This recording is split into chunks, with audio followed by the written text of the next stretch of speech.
Olá, amigos. Vamos falar um pouco sobre hidrostática e pressão hoje. Vem com a gente aí.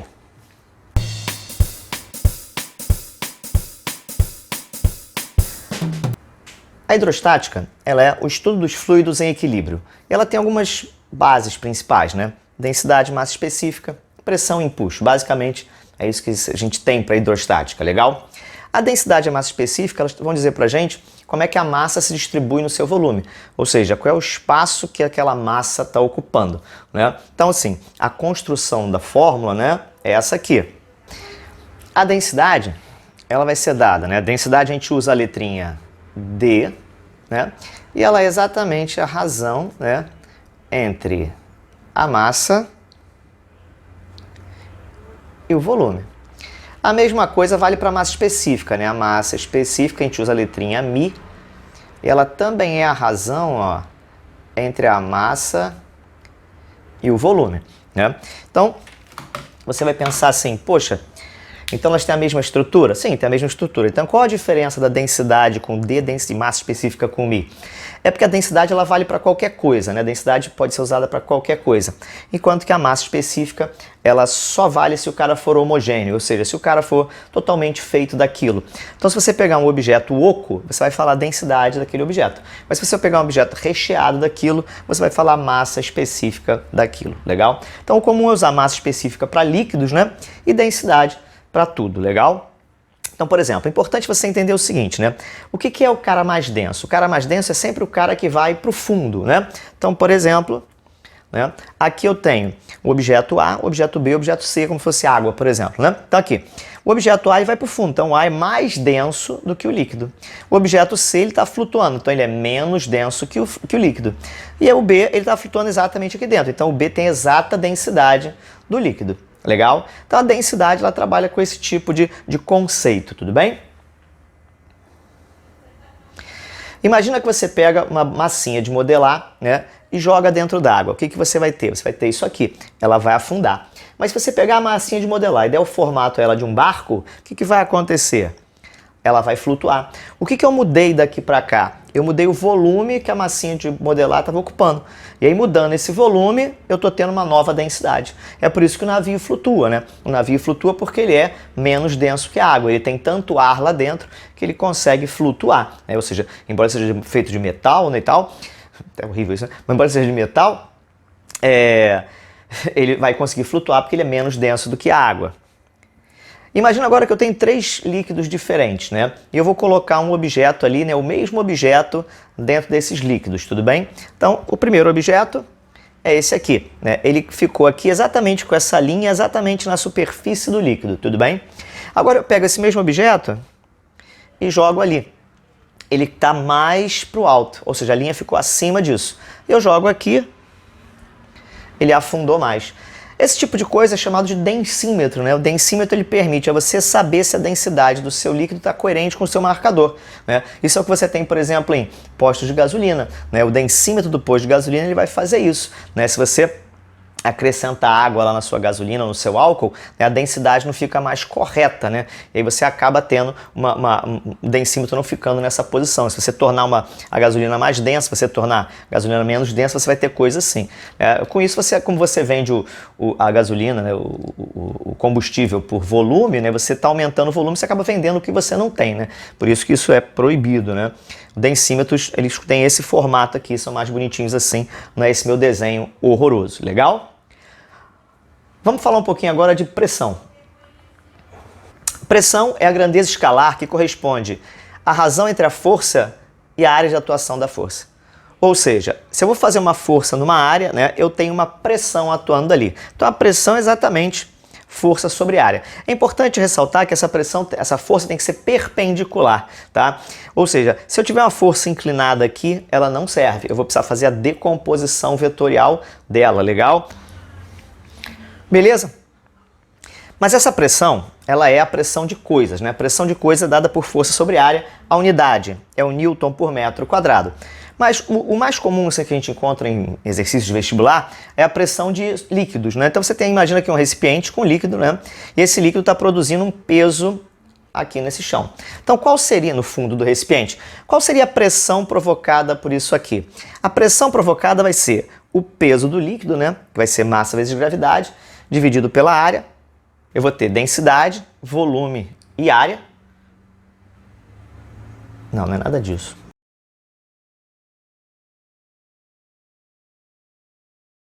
Vai ser dado por força sobre área. Só que essa força vai ser o peso do líquido ali. Então vai ser massa vezes a gravidade. Legal? Só que essa massa, eu posso escrever densidade como massa sobre volume. Então eu posso escrever a massa como densidade vezes volume. Então a sua equação vai ficar densidade, volume e gravidade dividido por área. Só que para um recipiente, né, o volume do recipiente é dado por área da base vezes altura. Então se você dividir o volume pela altura, volume pela área, você tem a altura. Legal? Isso quer dizer que a pressão, então, de uma coluna de líquido é dada pela densidade, gravidade e altura. No caso aqui eu coloquei μ, né, que eu botei massa específica porque eu estou usando líquido, mas é muito comum você botar o D também, não faz diferença nenhuma, tá? Então massa específica, gravidade e altura, ou densidade, gravidade e altura, legal? Tem um teorema chamado teorema de Steven, como você queira, né? Ele era belga, né? Acho que ele seja Stevan, né? Que fala exatamente assim, que a diferença de pressão entre dois pontos é dada exatamente por isso aqui. Porque o que acontece é o seguinte, a pressão que a coluna causa é o DGH, é o μGH. Só que eu não posso esquecer da pressão que eu tenho em cima, da pressão atmosférica, por exemplo, se eu tiver um outro líquido aqui em cima, ou se eu tiver uma outra coisa aqui em cima, toda essa pressão vai ser calculada. Então, o que o teorema de Stevan diz pra gente, esse teorema diz pra gente, é que se eu tiver a pressão aqui e a pressão aqui, ela só depende dessa coluninha. Mas se eu quiser saber a pressão nesse ponto, aí eu vou ter que pegar o da coluna e mais o que tiver em cima. É isso que esse teorema diz pra gente, legal? Vamos ver aqui um exemplo, né? Vamos ver um exemplo aqui, ó. Um dos problemas ambientais vivenciados pela agricultura hoje em dia é a compactação do solo, devido ao intenso tráfego de máquinas cada vez mais pesadas, reduzindo a produtividade das culturas. Uma das formas de prevenir o problema de compactação dos solos é substituir os pneus dos tratores por pneus mais largos ou estreitos. Então ele está falando de compactação do solo, ou seja, você está apertando mais o solo. E se você está apertando mais o solo, você vai estragar o solo. Então o que você tem que fazer, né? Você tem que reduzir a pressão. Você tem que fazer com que a força se espalhe mais naquela área, né? Então, olha lá, uma forma de prevenir o problema da compactação, quer dizer, não ficar apertando o solo, é diminuir a pressão. Então, para diminuir a pressão, tem que fazer com que a área do pneu, né, seja maior. Então, o pneu vai ter que ser mais largo ou mais estreito. Vai ter que ser mais largo, né? E a pressão vai ter que aumentar ou diminuir. Você vai reduzir a pressão no solo. Então, você vai ter, são pneus mais largos, né? E reduzindo a pressão do solo. Tudo bem? Questãozinha aí do Enem, bastante tranquila, né? O que é a experiência de Torricelli, né? O Torricelli fez o seguinte, ele pegou um tubo, né, e ele encheu de mercúrio. Então ele pegou, um recipiente, né, encheu de mercúrio. E ele pegou um tubo e encheu de mercúrio. Aí ele pegou esse tubo cheio de mercúrio e virou no recipiente cheio de mercúrio. Né? Então o mercúrio estava aqui dentro, ele botou isso lá dentro, legal? E aí ele ficou com essa situação. Então eu tenho mercúrio aqui e mercúrio aqui, tudo bem? Só que o que aconteceu? Esse mercúrio ele começou a descer e começou a fazer esse nível aqui subir. Então, à medida que o mercúrio vai descendo aqui, o nível vai subindo. E aí esse cara aqui vai descendo. Então o mercúrio vai descendo. E o que vai ficar aqui? Né? Quando esse mercúrio descer e o nível do mercúrio na superfície ele subir, o que ficou aqui? Fala aí, o que ficou aí na sua mente? Se você falou ar, não é isso, né? Que muita gente pensa assim, ficou ar aqui dentro. Não, não tem ar, esse ar vem de onde? Não tem de onde esse ar vir, compreende? Então, na verdade, aqui não ficou nada. Então, à medida que isso aqui desce, eu vou fazer vácuo aqui. Legal? Na verdade, não faz vácuo, faz mercúrio a baixa pressão. Então, o que você vai ter vai ser isso aqui. Ou seja, ele desceu, o nível subiu, e aqui ficou o chamado vácuo, né? Mercúrio a baixa pressão. Qual foi a brilhante conclusão do Torricelli, né? A conclusão dele foi que esse mercúrio conseguiu sair enquanto ele conseguiu empurrar o ar que estava aqui para cima.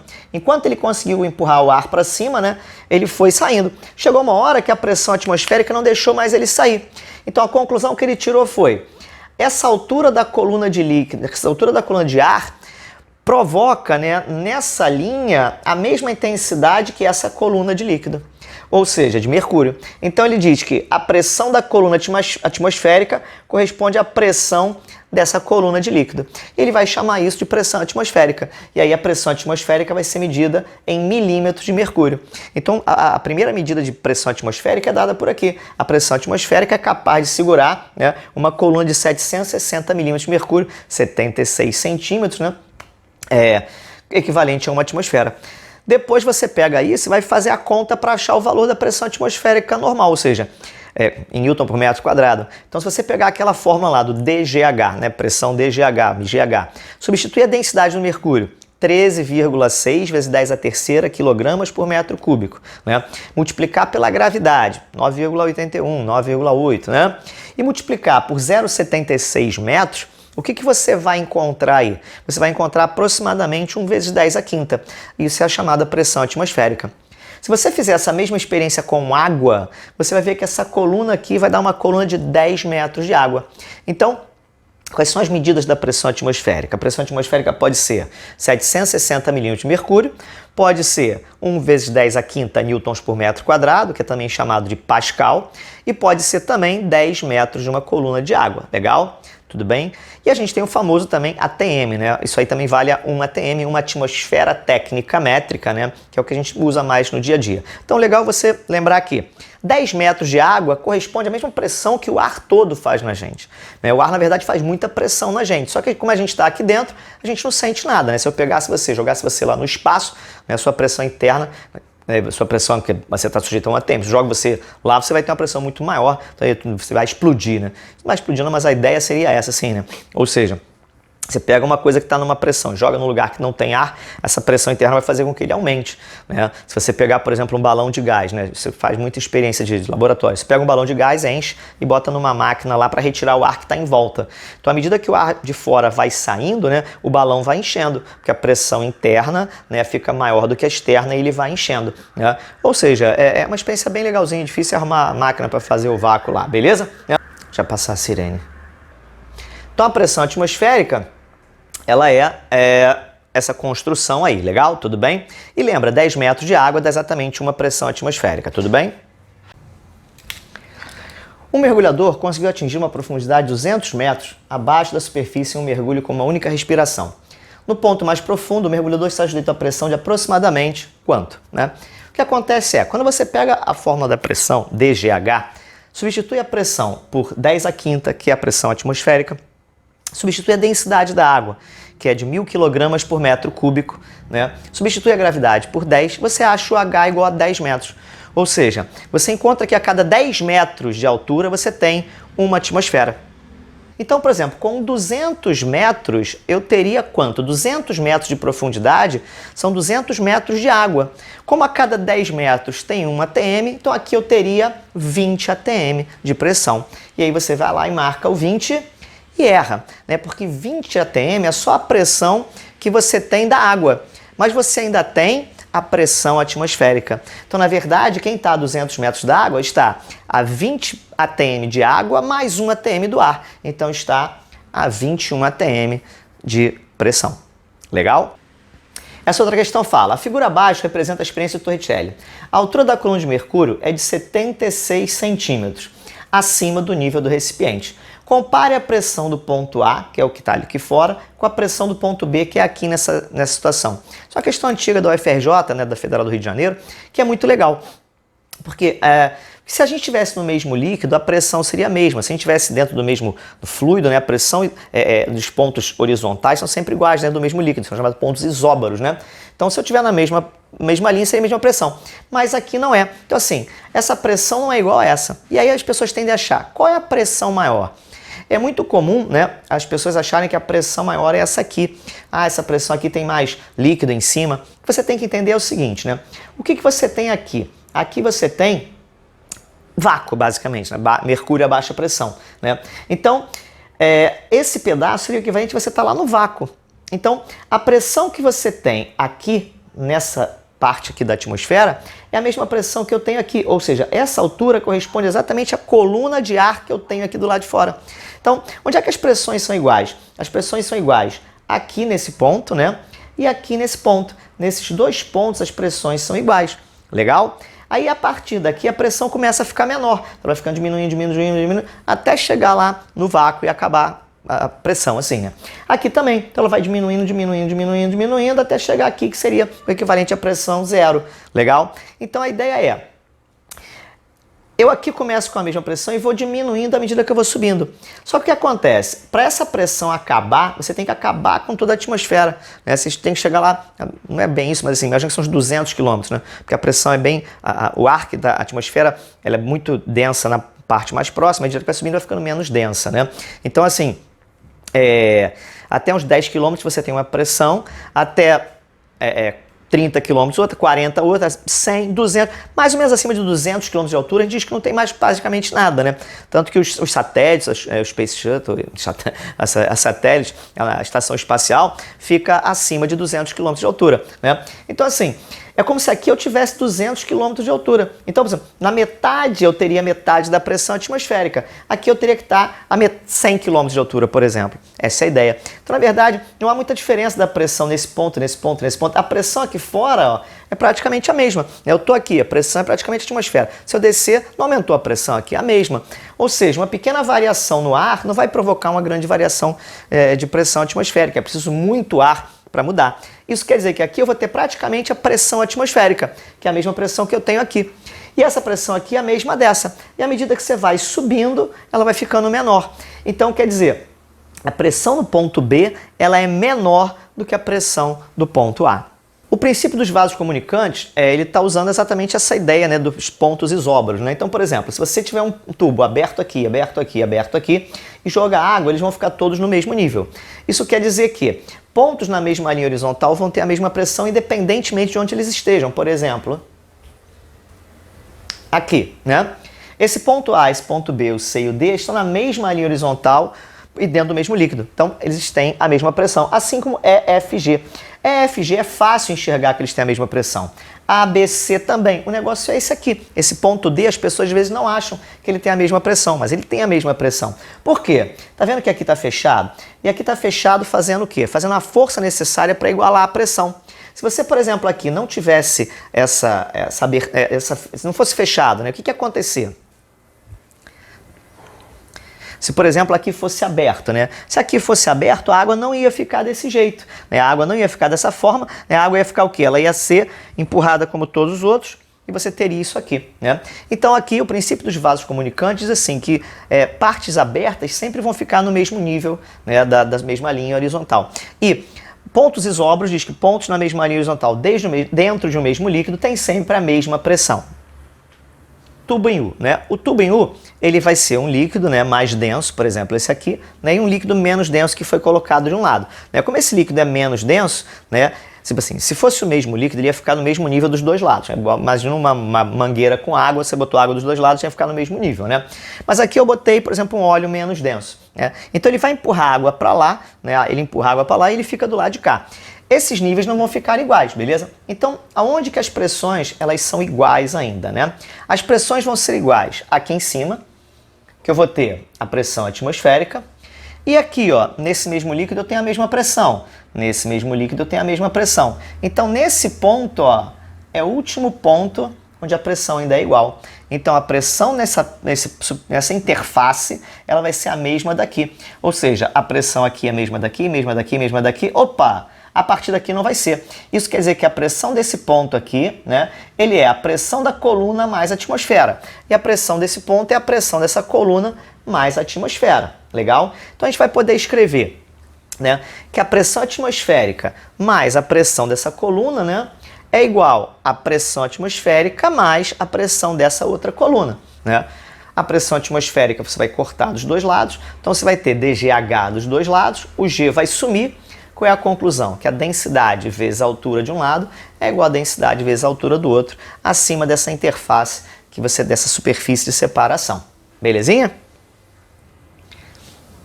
Por exemplo, aqui, ó, em um sistema de vasos comunicantes são colocados dois líquidos immiscíveis, água com densidade 1 e óleo com densidade 0,85. Após os líquidos atingirem o equilíbrio hidrostático, observa-se numa das extremidades do vaso um dos líquidos isolados, que fica a 20 centímetros acima da separação, conforme pode ser observado na figura. Determine o valor de X que corresponde à altura do nível acima de separação. Identifique que líquido é esse, né? Bom, a densidade do líquido é 0,85. A densidade do outro é 1. Então, é óbvio que o mais denso sempre fica para baixo. Então, esse cara de baixo, ele é a água que tem 1, né? E o óleo, né, lógico, tem o 0,85, é esse cara. Legal? Então, a gente vai escrever 0,85, né, que é a densidade, vezes a altura acima do líquido, que é o 20, né, vai ser igual à densidade da água, que é 1, vezes a altura aqui, que é x. Então, a gente vai ficar com 20 vezes 0,85, é x vezes 1. Bastante tranquilo, né? Como aqui está em centímetro, a minha resposta sai em centímetro também, né? Então, 20 vezes 0,85, isso vai dar 17, né? Então, a gente vai ter 17 centímetros, né? E o líquido de baixo é água. Tudo bem? Um tubo em U possui água na parte inferior e duas substâncias de densidade 0,3 e 0,5. As dimensões levantes estão assinaladas no desenho. Qual o valor da altura da coluna de água H, né? Aqui o que você vai ter? A altura dessa coluna de água mais a pressão atmosférica vai ser a altura dessa coluna mais a altura dessa coluna mais a pressão atmosférica. Legal? Então, como é que vai ficar, né? A pressão desse ponto é DGH mais DGH mais atmosférica. E a pressão desse ponto é DGH mais a pressão atmosférica. A pressão atmosférica vai cortar dos dois lados, então eu vou ficar com densidade de um vezes a altura de um, densidade do outro, a altura do outro, dando densidade dessa água com a altura aqui da água. Legal? Qual é o 0,3, qual é o 0,5? Lembrando que o menor sempre vai ficar em cima, o maior sempre fica embaixo, né? Então esse aqui é o densidade 0,5, esse aqui é o densidade 0,3. Então o que você vai ter? Como é que vai ficar a sua continha aí, né? Então vai ficar 0,3 vezes 4 mais 0,5 vezes 5, dando 1 vezes H. Legal? Então vai ficar 0,3 vezes 4, 1,2, 0,5 vezes 5, 2,5. Então dá 1,2 mais 2,5, 3,7 centímetros, que é a altura dessa coluna. O princípio de Pascal, ele vai pegar o líquido lá homogêneo, né, e vai falar assim, que se você fizer uma pressão nesse líquido, essa pressão é transmitida para todos os pontos do líquido. Isso quer dizer que quando eu pego uma seringa e encho de ar e eu aperto a seringa, eu vou comprimir o ar. Mas se eu pegar essa seringa e botar água, quando eu apertar, eu não vou comprimir a água, essa água vai vazar, porque a água é incompressível, né? Então, usando esse princípio, quer dizer, ela não é incompressível, os líquidos não são incompressíveis, né? Porque você tem que fazer uma pressão tão grande para ele poder sofrer uma pequena pressão, então a gente diz que ele é incompressível, tá? Isso para você é o suficiente, assim, o líquido pra gente no ensino médio ele é incompressível, tá? Então, assim, se eu pego esse recipiente, encho de líquido e faço uma força F nessa área A, essa pressão é transmitida para todos os pontos do líquido. Outra sirene. Se eu faço uma força F na área A, aqui eu vou fazer uma força F' numa área A'. E essa pressão é transmitida para todos os pontos do líquido. Isso quer dizer que a razão entre a força e a área do lado de cá é igual à razão da força sobre a área do lado de lá. O que isso faz? Isso faz com que, por exemplo, se eu tenho aqui uma areazinha A e aqui eu tenho 4 areazinhas A, quando eu fizer uma força F aqui, eu consigo 4F. Então esse sistema ele é um multiplicador de forças. Ele é o elevador hidráulico, ele é a prensa hidráulica, é ele que vai fazer, né, um avanço mecânico, ou seja, eu vou conseguir uma vantagem mecânica porque eu estou fazendo menos força para levantar uma coisa mais pesada, por exemplo, beleza? O elefante de massa 800 kg está sobre uma plataforma de área 4 metros quadrados. O sistema ilustrado abaixo, né, é um elevador hidráulico. O interior é preenchido com líquido immiscível e, né, logicamente, incompressível. Qual é o valor mínimo da força F que deve ser exercida na área menor de 0,5 metros quadrados para que o elefante fique em repouso? Né? Então, o que você vai ter vai ser força sobre área é igual a força sobre área. Se a massa do elefante é 800, o peso do elefante é 800 vezes 10. O peso do elefante é 8.000. Então, eu vou ter o peso do elefante, que é 8.000, dividido pela área que ele está, que é 4, né? E eu vou ter a força que eu faço dividido pela área, que é 0,5, né? Então, 8.000 dividido por 4 vai dar 2.000. Esse 0,5 vai para o outro lado multiplicando, né? Então, ele vai ser 2.000 vezes meio, né? Ele vai ser 1.000. Ou seja, eu tenho 1.000 newtons, que seria equivalente a 100 kg, né? Ou seja, eu preciso fazer uma força aqui, né, que seria equivalente a uma massa equivalente a 100 kg, né? Então eu estou fazendo 8 vezes menos força disso aí, né? Que é exatamente essa relação, né? Porque esse 4, ó, ele é 8 vezes maior que 0,5. Então eu estou fazendo uma força 8 vezes menor. Legal? Observe na figura a seguir a representação de uma prensa hidráulica, na qual as forças que atuam respectivamente sobre os cilindros 1 e 2. Admita que os cilindros estejam totalmente preenchidos por um líquido. O volume do cilindro 2 é igual a 4 vezes o volume do cilindro 1, cuja altura é o triplo da altura do cilindro 2. Qual a razão F2, F1 entre as intensidades das forças quando o sistema está em equilíbrio, né? Então ele quer saber qual é a razão entre as forças, né? Qual é a razão F2 e F1? Se as pressões são iguais, a força F1 na área 1 é igual a força F2 na área 2, né? Então como eu quero F2 sobre F1, eu pego esse F1 e jogo para baixo, né? E pego esse A2 e jogo para cima. Então encontrar a razão F2, F1 é encontrar a razão área 2, área 1, tudo bem? Só que você tem que o volume do cilindro 2 é 4 vezes o volume do cilindro 1, ou seja, o V2 ele é 4V1, né? Só que essa altura do cilindro 1 ó, é o triplo da altura do cilindro 2, então o meu H1 ele vale 3H2, legal? A gente poderia até escrever o H1 como 3H, né, e o H2 como H, como está aí no gráfico, legal? Então a gente vai sair trocando, por quê? Se é um cilindro, o volume ele é área vezes altura, né? Então o volume 1 vai ser área 1 vezes altura 1, o volume 2 vai ser área 2 sobre a altura 2, belezinha? Área 2 vezes altura 2, belezinha? Então a gente vai sair trocando essas coisas, né? Se o volume do cilindro 2 é 4 vezes o volume do cilindro 1, quer dizer que a área do cilindro 2 vezes a altura do cilindro 2 é 4 vezes a área do cilindro 1 vezes a altura do cilindro 1, tudo bem? Só que a altura do cilindro 1 é 3 vezes a altura do cilindro 2, né? Então a gente troca aqui, né, o nosso H1 por 3H e o nosso H2 por H. Então agora a gente vai poder cortar os H's, né? E a conclusão que eu tenho, né, é que essa área 2 vale 12 vezes a área 1. Então a área 2 sobre a área 1 vai valer 12. Logo então o F2 sobre F1 também vale 12. O relevo submarino de determinadas regiões está representado pelas curvas de nível mostradas na figura, na qual os valores em metro representam as alturas verticais medidas em relação ao nível de referência mais profundo mostrado pela linha vermelha. Dois peixes estão inicialmente a repouso nas posições indicadas e deslocam-se para o ponto P, onde param novamente. Considere que toda a região mostrada na figura esteja submersa, que a água do mar esteja em equilíbrio e que sua densidade seja 1000 kg por metro cúbico. Se a gravidade vale 10 e um ATM vale 10 a quinta, pode-se afirmar que os pontos de partida durante esse movimento... isso aqui é uma curva de nível, né? Ou seja, o zero seria o chão, né? Então 30 metros são 30 metros acima, né? 60 metros, 60 metros acima, e assim vai, né? Então... eu tenho uma curva aqui e o peixinho, né? O peixinho 1, ele vai da posição, peixe, né? Acho que é peixe 1 mesmo. Ele vai do 1 para o B, para o P, e o outro vai de 2 para o P. Ou seja, um vai de 120 metros, né, para 90. Então ele desce, né? Ele vai ficar mais baixo 30 metros. Né? Ele foi de 120 metros de profundidade, né? Ou melhor, 120 metros em relação ao chão para 90. Então ele desceu, né? Ele veio para o fundo.